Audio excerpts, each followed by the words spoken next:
Yung naririnig nyo, that's mga tawag dito, animals na hinahayaan lang nila ditong magstay. Of course, napaka-social na bata na wala naman na sa atin. And then, yung mga view dito. So marami din tayo makikita mga bayaw, mga So, hindi ko alam kung gaano kalaking place to in the area. But, according sa tour kanina, we have beach club and the casitas, they owe 49, I guess, kung tama if I remember it right. So, 49 casitas and may mga artista na nakapag-stay dito. So, marami na siguro kayong nakikita mga vlogs ito. But, syempre, as a privileged and a lucky singer, so I was able to stay here for a moment and enjoy the place called Amanpulo. Hey guys, so it's me, Shy, from The Voice Season 26. I don't know if you forgot about me, but watch me as I perform at Sophronia Vasquez concert on June 14th, 2025 at the Stanley Theater. Grab your tickets at Ticketmaster.com or visit stanley.org for more details. See you there. I definitely wasn't reading from a script because I can't remember what to say.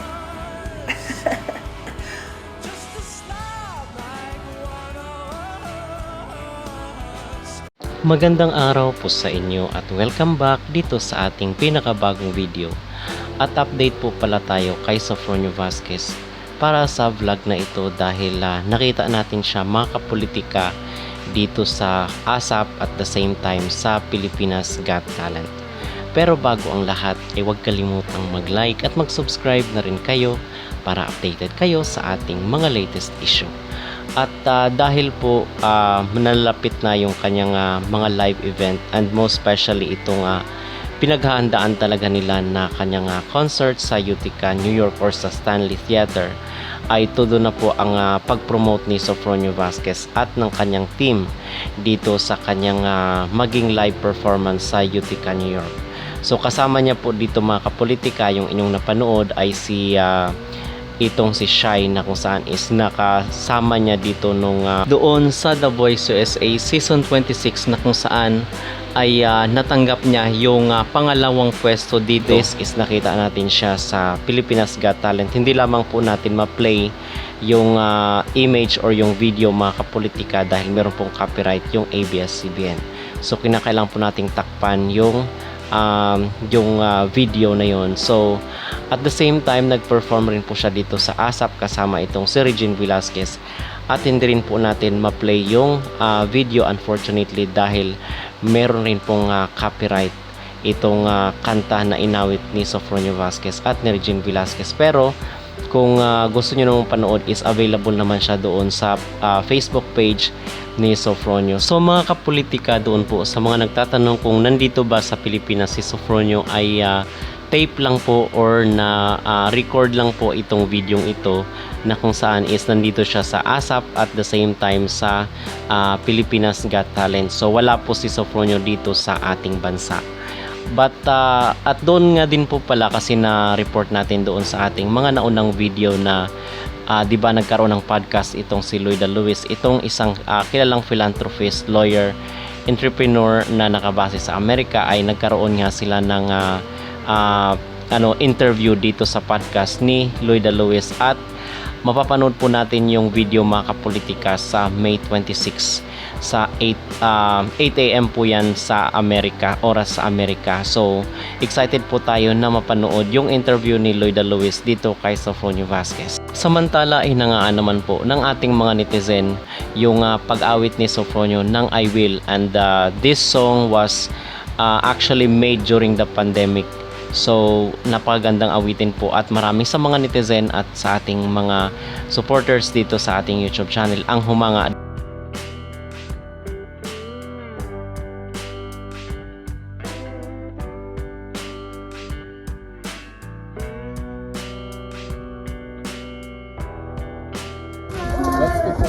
Please watch it, sir. Careful. Careful so much now.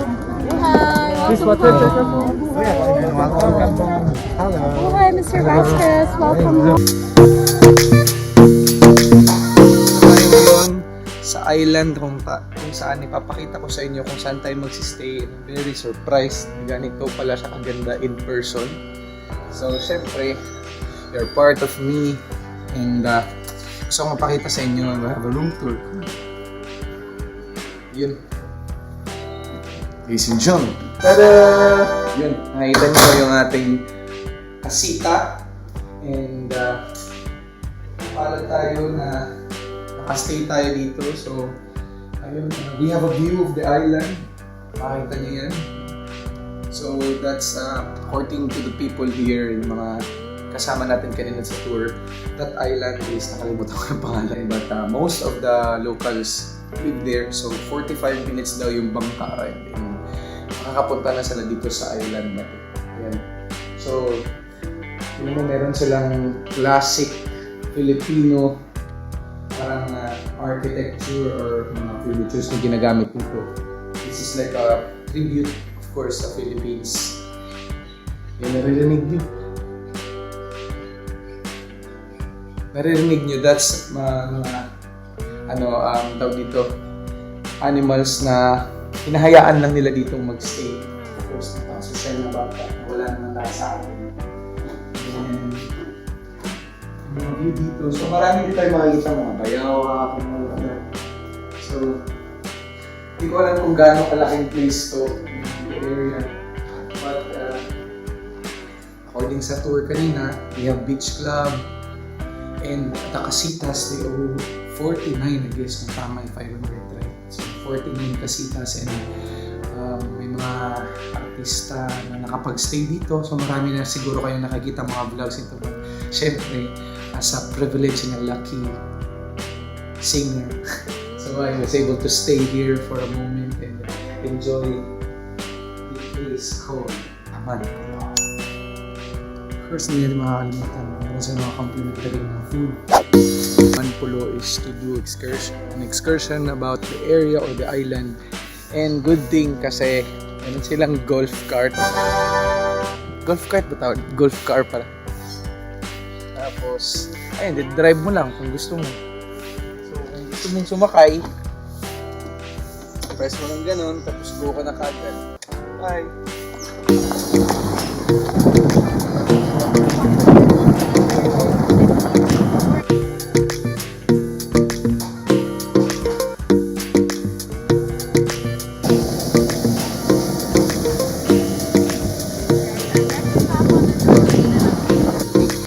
Sa Aman Pulo, where you can check things na pwede mong bilhin like Aman Pulo shirts, slippers. I don't know kung locals ba yung gumawa nito. And yun, mga essentials ata na ginagamit for like a beach.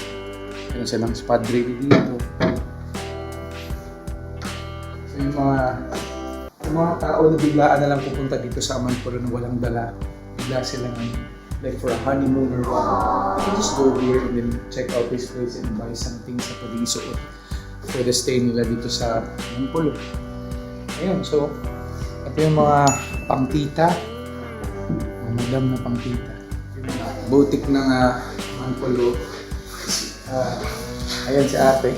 Siya yung mga nag-tour sa atin and you can check out things na pwede nag-click. Local made but everything is local made.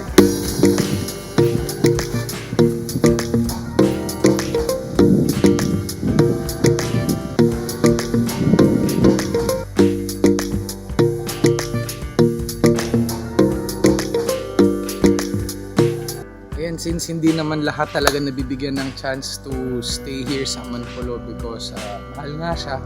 So, yun na nga, may nakikita kayong sa bangka na says Aman Pulo and I'd like to share it to you na ito yung parang landing area nila kung saan nag-land yung jet or airplane na pinasakyan natin. Tingnan nyo naman, 4 PM. Pakaganda ng view. Ayun, kailangan mo lang i-appreciate talaga na napaka-blessed mo. Alagaan yung blessed mo and huwag mo kalimutan magpasalamat sa Diyos. Able to see that magical indeed. There are no words left to speak. But if you feel like I feel, oh please let me know that it's real. Oh, you're just too good to be true. Can't take my eyes off you.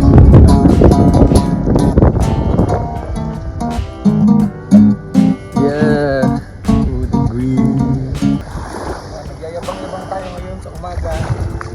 Dapat.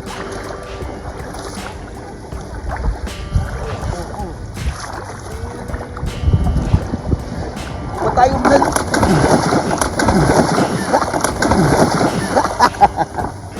Kasi sa Daligo, meron po tayong dalawang spot na pupuntahan. Ito po yung house trip natin. Kasama po natin makikita yung mga golden rocks sa malaki. Maalala ko sa inyo, wala pong matatapos sa topic. Kung okay kayo, So tapos na nga tayo mag-breakfast, and since it's our last day, kailangan din natin ikutin pa yung Amanpulo. Parang gusto lang natin makita ulit yung mga magagandang sites dito. So this is the Garden Sala. And dito sila madalas nag-event.